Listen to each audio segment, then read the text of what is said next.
Bismillahirrahmanirrahim. Assalamualaikum warahmatullahi wabarakatuh. Yang terhormat Ibu dosen pengampu mata kuliah Hadis Pendidikan, Ibu Dr. Andes Selvi Yuspitasari, SPDI MAG. Allah kabul semua hajat beliau dan selalu dalam lindungan Allah Subhanahu wa taala. Amin.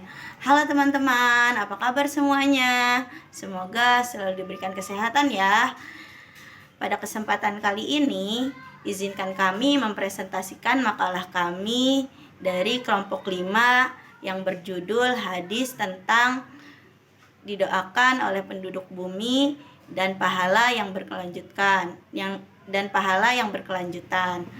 Kami beranggota 4 orang. Saya Angelia Febri Fani sebagai moderator, dan pemateri pertama yaitu Kak Safia Marliani, pemateri kedua yaitu Kak Ahmad Yuda Fahreza, dan kesimpulan akan disampaikan oleh Kak Aziza Salsabila Aprilianti. Baik, kepada pemateri pertama yaitu Kak Safia Marliani, kepadanya kami persilahkan. Baik, Assalamualaikum warahmatullahi wabarakatuh. Kali ini kita akan membahas materi yang pertama, yaitu tentang hadis didoakan oleh penduduk bumi. Doa memiliki kekuatan yang luar biasa dalam Islam. Doa adalah upaya untuk berkomunikasi dengan Allah Subhanahu wa taala untuk mencurahkan harapan, keinginan dan kebutuhan kita kepadanya. Doa adalah sarana untuk memohon perlindungan, keberkahan, dan petunjuk dari Allah Subhanahu wa Ta'ala. Dalam Al-Quran, konsep didoakan oleh penghuni bumi adalah salah satu aspek yang sangat penting dalam agama Islam. Dalam Islam, kita diajarkan untuk saling mendoakan dan meminta doa satu sama lain. Dengan meminta doa dari orang-orang yang kita cintai, kita memperoleh dukungan spiritual dan perlindungan dari Allah Subhanahu wa taala. Didoakan oleh penghuni bumi memiliki dampak yang sangat signifikan pada kehidupan dan spiritualis seseorang. Ketika kita merasa didoakan oleh orang lain, kita merasakan kehangatan, dukungan dan kasih sayang dari mereka. Salah satu aspek yang sering kali dilupakan adalah kekuatan doa yang didoakan oleh penghuni bumi. Dalam Islam kita diajarkan untuk memohon doa dari orang lain, terutama dari orang-orang yang soleh dan beriman. Doa yang didoakan oleh penghuni bumi memiliki kekuatan yang luar biasa, karena mereka adalah makhluk yang mendiami dunia ini, yang merupakan ciptaan Allah Subhanahu wa taala.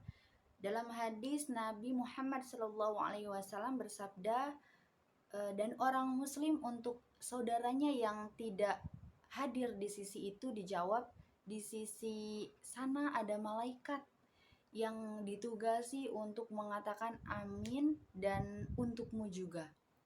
Dengan meminta doa dari orang-orang di dunia ini, kita dapat memperoleh kekuatan spiritual dan perlindungan dari Allah Subhanahu wa taala. Konsep didoakan oleh penghuni bumi mengajarkan kita untuk saling mendukung dan memperkuat ikatan sosial dalam masyarakat muslim. Dalam hadis Tirmizi nomor 2609 yang artinya Abdurrahman dari Abu Umamah Al-Bahili, ia berkata, 2 orang disebutkan di sisi Rasulullah Shallallahu Alaihi Wasallam. Salah seorang adalah ahli ibadah dan yang lain seorang yang berilmu. Kemudian Rasulullah Shallallahu Alaihi Wasallam bersabda, keutamaan seorang alim dari seorang abid seperti keutamaanku dari orang yang paling rendah di antara kalian.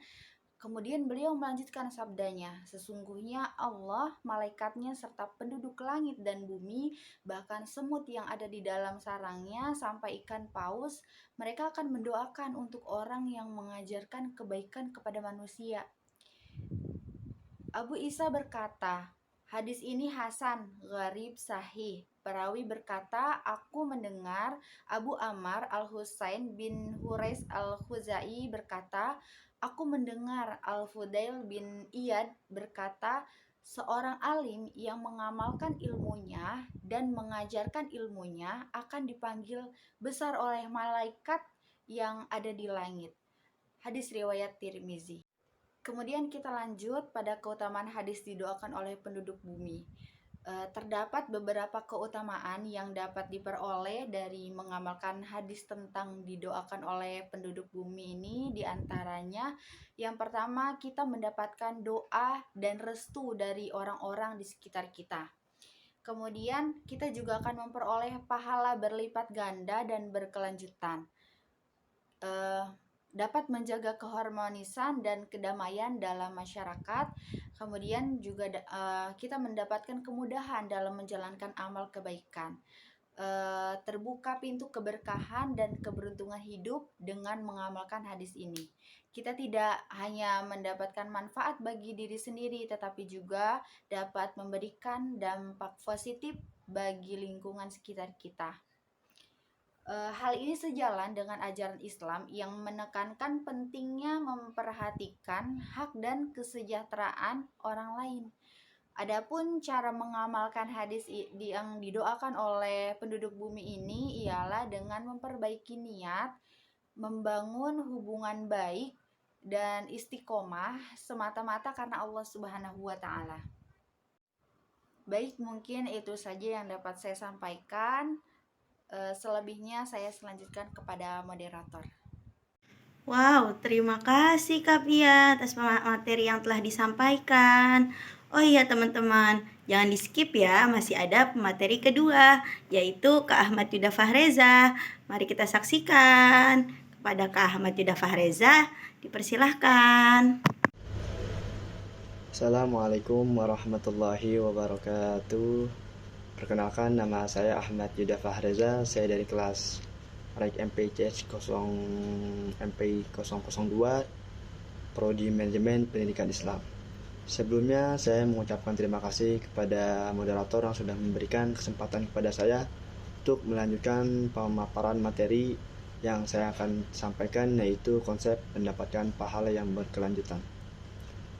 Konsep mendapatkan pahala yang berkelanjutan merupakan konsep melakukan amal secara terus-menerus dengan memberikan manfaat dan pahala kepada orang yang sudah meninggal maupun yang sudah hidup.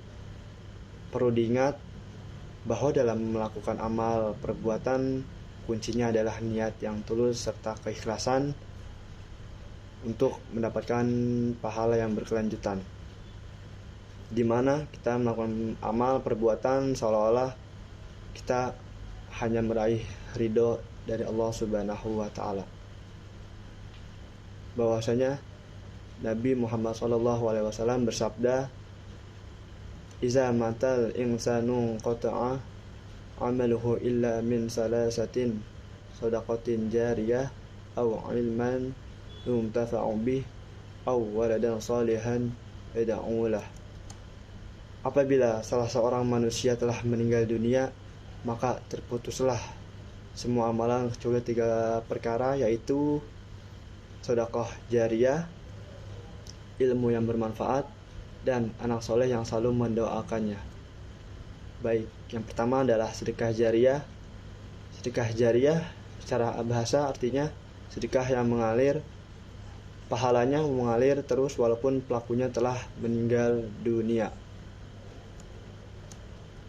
Sedekah jariyah merupakan pemberian sukarela dari seseorang kepada orang lain, baik berupa non-material, tidak ditentukan jumlah dan waktunya. Sedekah yang pahalanya yang terus mengalir kepada pelakunya walaupun ia telah meninggal, karena manfaat sedekah tersebut terus dirasakan oleh orang lain. Yang kedua adalah ilmu yang bermanfaat. Ilmu yang bermanfaat merupakan ilmu yang diamalkan dan diajarkan kepada orang lain. Ilmu yang bermanfaat secara mutlak di dunia dan di akhirat adalah ilmu syar'i atau ilmu agama. Dapat ditegaskan bahwa yang dimaksud ilmu bermanfaat dalam hadis yang dikaji ini adalah ilmu syar'i atau ilmu agama, terutama ilmu tentang akidah atau tauhid, ibadah, dan muamalah. Oleh karena itu, yang wajib kita dipelajari oleh seorang muslim, maka itulah pula yang wajib kita ajarkan dan kita sampaikan pada orang muslim lainnya yang memiliki kemampuan. Namun, tidak berarti bahwa ilmu umum atau selain ilmu agama tidak tercakup dalam makna ilmu yang tafa'ubih, karena ilmu umum pun menurut ulama wajib dipelajari dan diamalkan, namun dalam kategori fardu kifayah, sedangkan ilmu agama masuk dalam kategori fardu ain bagi seorang muslim untuk dipelajari dan diamalkan. Yang ketiga adalah anak soleh. Anak soleh artinya anak yang baik, anak yang soleh yang mau mendoakan orang tuanya.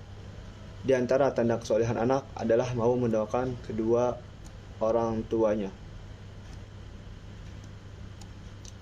Dalam hadis ini, frasa anak soleh atau waladun solehun bukan pada frasa doa anak soleh, sehingga cakupan makna hadis memberikan makna yang lebih luas bahwa amal kebajikan apa saja, bukan hanya doa pada anak yang dilakukan oleh seorang anak yang soleh, dan kesolehannya itu merupakan didikan dari orang tuanya. Maka pahala dari semua amal kebajikan itu selain mengalir kepada anak tersebut, juga mengalir kepada orang tuanya. Meskipun anak tersebut tidak mendoakannya, sebagaimana sedekah jariyah bisa mengalirkan pahala selama apa yang disedekahkan masih dimanfaatkan masyarakat, meskipun orang yang memanfaatkan tidak mendoakannya. Pendapat ini menjadi motivasi bagi siapa saja agar berusaha secara maksimal mendidik anak-anak yang dikaruniai oleh Allah Subhanahu wa Ta'ala kepadanya agar tumbuh menjadi anak soleh, karena kesolehan seorang anak selain berdampak bagi diri anak tersebut, juga berdampak bagi kedua orang tuanya. Terima kasih atas pemaparan yang dapat saya sampaikan. Kurang lebihnya mohon maaf. Assalamualaikum warahmatullahi wabarakatuh, dan saya kembalikan kepada moderator. Terima kasih. Alhamdulillah, akhirnya sudah 2 materi yang tersampaikan. Terima kasih Kak Yuda atas pemaparannya. Teman-teman, masih ada kesimpulan loh. Mari kita dengarkan dulu yuk. Kepada Kak Aziza Salsabila Aprilianti, kepadanya kami persilahkan. Semangat! Selanjutnya, mari kita tarik kesimpulan dari pemaparan yang telah dipaparkan oleh teman-teman. Didoakan oleh penduduk bumi dalam agama Islam. Sebagaimana yang kita tahu, doa adalah upaya kita berkomunikasi dengan Tuhan, berkomunikasi dengan Allah. Nah, dari doa ini kita bisa mencurahkan harapan, mencurahkan keinginan, mengutarakan kebutuhan kita kepada Allah Subhanahu wa Ta'ala. Dan dari doa ini adalah kita untuk mensaranakan untuk memohon perlindungan dari Allah, memohon keberkahan, dan mendapat petunjuk dari Allah Subhanahu wa Ta'ala. Dalam Al-Quran, kita dianjurkan untuk saling mendoakan, meminta doa satu sama lain, karena dengan doa bidoa kita akan saling menyayangi, saling menjaga dengan doa-doa dari orang-orang yang mendoakan kita. Selanjutnya, pahala yang berkelanjutan, memberikan manfaat yang sangat luar biasa, manfaat di dunia dan manfaat di akhirat. Dengan meminta doa dari orang-orang saleh, orang-orang yang beriman, kita dapat memperoleh pahala yang berkelanjutan selama mereka mengirimkan doa kepada kita secara ikhlas, dan kita pun bisa saling mendoakan kepada mereka seperti doa sebelumnya. Nah, sekian dari kesimpulan kami, dari presentasi kami. Terima kasih dan wassalamualaikum warahmatullahi wabarakatuh. Terima kasih kepada kelompok 5 yang telah mempresentasikan makalah pada kesempatan ini. Semoga apa yang kami sampaikan bisa bermanfaat untuk teman-teman semua. Oh iya teman-teman, unzur maqalah wala tanzur man qala. Lihatlah apa yang kalian dengar dan jangan lihat siapa yang menyampaikan. Terima kasih, sampai ketemu selanjutnya. Wassalamualaikum warahmatullahi wabarakatuh.